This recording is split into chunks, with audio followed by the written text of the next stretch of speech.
धीरेंद्र शास्त्री महाराज जे काम करीत आहेत ते हिंदू राष्ट्र म्हणून ज्यांनी जो प्रण केलेला आहे त्यासोबत आमच्यासारखे भक्त जोडले गेलेलो आहोत।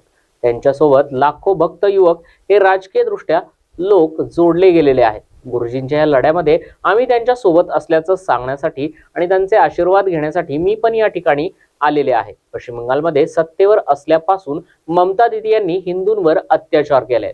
जेव्हा जेव्हा निवडणुका येतात तेव्हा हिंदूंच्या घरांवर हल्ले केले जातात, जेणेकरून हिंदुत्ववादी विचारांना रोखता येईल। हिंदुत्वाला विरोध करून एवढी वर्ष ममता दीदी या सत्तेवर बसलेल्या आहेत।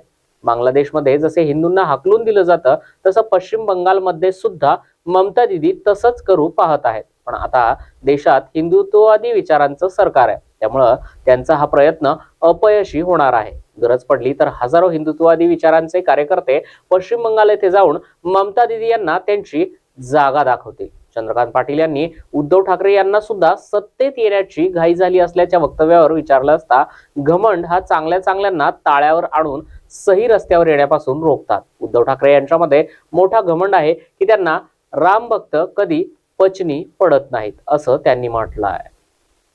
मला ते चांगलं आहे, जी पदवी लोक देतात प्रेमाने ते स्वीकारलं पाहिजे। आणि आम्हाला ज्या गोष्टीचा गर्व आहे ते आहेच। मग बॅनर वर असो की बॅनर चे नंतर असो की बॅनरचे आधी असो, ते लोकांना माहितच आहे आम्ही काय म्हणून।